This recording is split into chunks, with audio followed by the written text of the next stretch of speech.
Dear students, Assalamu alaikum. This is Dr. Sohail Aslam, and I will be continuing with the study of the macrophages. If you may recall, in the last lecture, we started with the study of macrophages, and we learned that how they develop from the monocytes, and they are mainly of two types: the mobile macrophages and the fixed macrophages. So these macrophages are present all around the body in different tissues, and they are named differently in different tissues. For example, in the skin and subcutaneous tissues, they are known as histiocytes. And in the lymph node, they are known as the dendritic cells.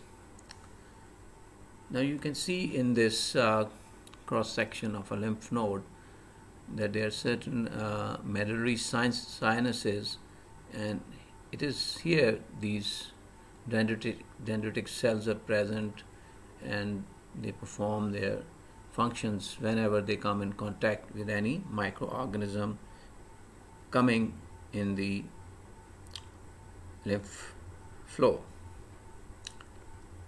Now, in the lungs, they are known as the alveolar macrophages, and they are present in the walls of the alveoli of the air passages. In the liver sinusoids, they are present, and they are known as the Kupffer cells. Now, coming to the characteristics and functions of macrophages, the most important function of a macrophage, like the neutrophil, is the phagocytosis. That's the most important function. And macrophages, they are much more powerful phagocytes than the neutrophils. There are certain reasons for this. For example, they are capable of phagocytizing around 100 bacteria, which is much more in contrast to the neutrophils, which can phagocytose only 3 to 20 bacteria. And their phagocytic activity is seen even in absence of antibodies. So no opsonization is required by the macrophages. And then the lysosomes of macrophages, they contain large amounts of lipases, which can digest the thick lipid membranes of certain bacteria like tuberculosis bacillus.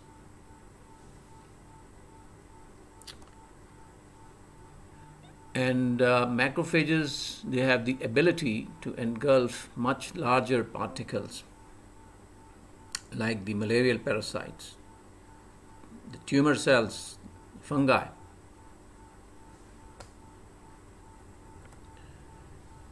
And macrophages can also serve to clear the tissue debris and the old red blood cells, and they can form giant cells.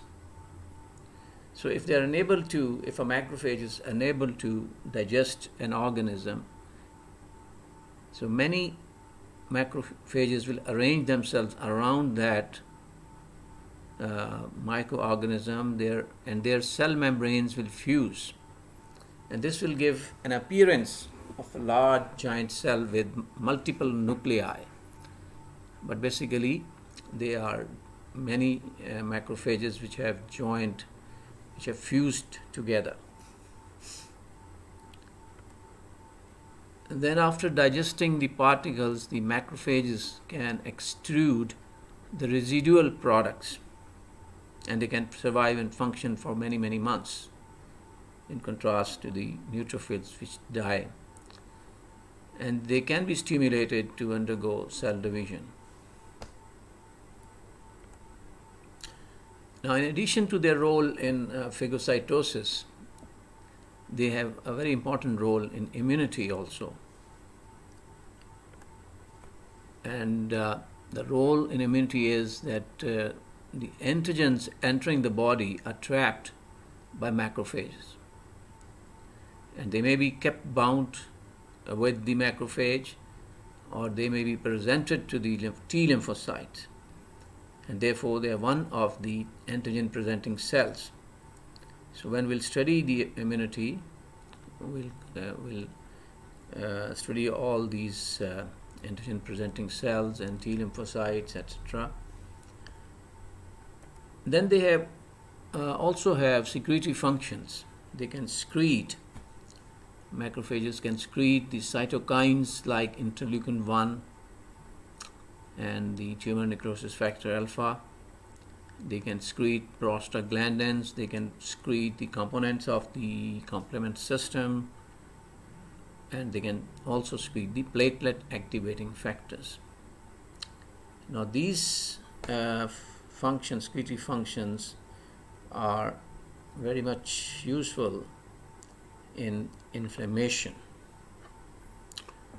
Inflammation. Now what is inflammation? The inflammation is that when the tissue injury occurs because of anything, the thermal injury, chemical injury, the injury by the microorganisms, there's multiple substances which are released by the injured tissues, and they can cause certain traumatic secondary changes in the surrounding uninjured tissues. Now, the inflammation basically is the complex of all these changes. The complex of tissue changes which occur because of an injury to the cell or tissue is called inflammation, and there are certain characteristics which should be present there to designate that change as inflammation. So first of all, there should be vasodilation of the local blood vessels around that area. Then there is increased permeability of the capillaries, leading to the leakage of the plasma proteins. There is clotting of the fluid in the interstitial spaces. Then there migration of granulocytes and monocytes from the blood and the bone marrow to that area.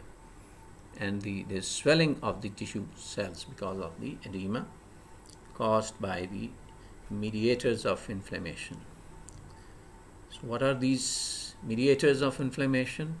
They include histamine, bradykinin, serotonin, prostaglandin, and the reaction products of complement and blood clotting systems.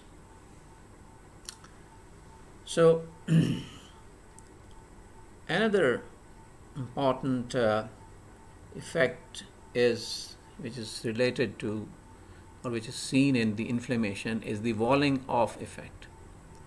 So this simply formation of a wall by the clotting factors around that bacteria or any toxic product.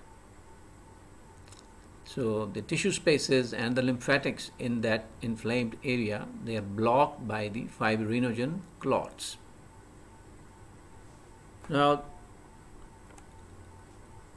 this has a role when we consider the intensity of the inflammatory process. So intensity of the inflammatory process is proportional to the tissue injury or the type of organism which is causing the inflammation. For example, Staphylococcus is an organism which in which the inflammation develops rapidly, and therefore infection is prevented from spreading. Now, in contrast to the Staphylococcus, there is another organism which is known as Streptococcus. Now here the walling off process develops slowly, and it gives the streptococci time to reproduce and migrate to the other tissues. So there is a greater tendency to spread and inflammation can occur in other tissues also.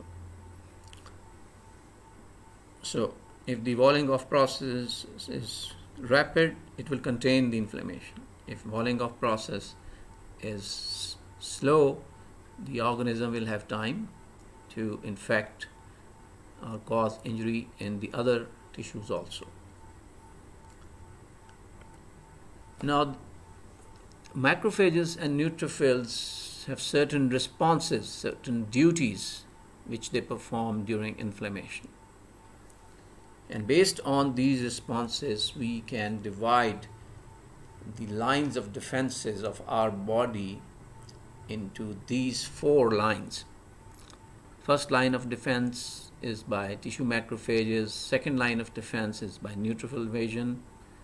Third line of defense is second macrophage invasion, and the fourth line of defense is by the increased production of granulocytes and monocytes by the bone marrow. So let's study about these lines of defenses. The first line of defense is provided by the tissue macrophages. So tissue macrophages, they provide the first line of defense against infection, not the neutrophils in the blood. And what they do is that they begin their phagocytic actions, they undergo rapid enlargement, and even the fixed macrophages, they become mobile when a certain microorganism offending agent enters their area. So these are their responses. The second line of defense is by the neutrophils, and they invade that inflamed area within the first hour. Within the first hour, they begin to invade the inflamed area from the blood. And this invasion is caused by the inflammatory cytokines like tumor necrosis factor, interleukin 1, and biochemical products produced by the inflamed tissues. So we studied about these, we are familiar with these substances because we studied when I was mentioning the functions or reactions of the neutrophil invasion. So in response to these substances, there's margination of the neutrophils, diapedesis, and chemotaxis. And the neutrophils, they move towards the inflamed area. Now, if the number of neutrophils in the blood increases to 15,000 and 25,000 per microliter, this is known as neutrophilia. This occurs in the certain infections that the neutrophils have increased much more in number. The third line of defense is by the second macrophage invasion. And in this, the monocytes from the blood, they enter the inflamed tissue. But this buildup of macrophages is slower than that of the neutrophils because the monocytes, they require time to swell and to develop the lysosomes, the necessary machinery, and after several days to several weeks, then they finally dominate and they finally become fully functional. The fourth line of defense is the increased production of granulocytes and monocytes by the bone marrow. And this results from the stimulation of the granulocytic and monocytic progenitor cells, the precursor cells, the grandfather cells of these series present in the bone marrow. And this takes again 3 to 4 days before these newly formed granulocytes and the monocytes, they are capable of leaving the bone marrow. Now, if the stimulation continues from the inflamed tissue, like in chronic infections, the bone marrow continues to produce these cells. in large quantities.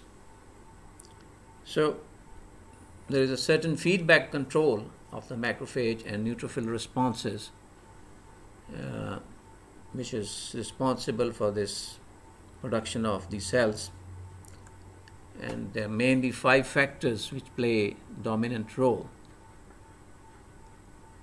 including tumor necrosis factor, interleukin 1, and then the colony stimulating factors of the granulocyte, monocyte, granulocyte series, monocyte series. And you can really study the interplay of these factors in this figure, which is taken from your textbook of Guyton. So I stop here, and inshallah we'll continue with the study of white blood cells in the next lecture.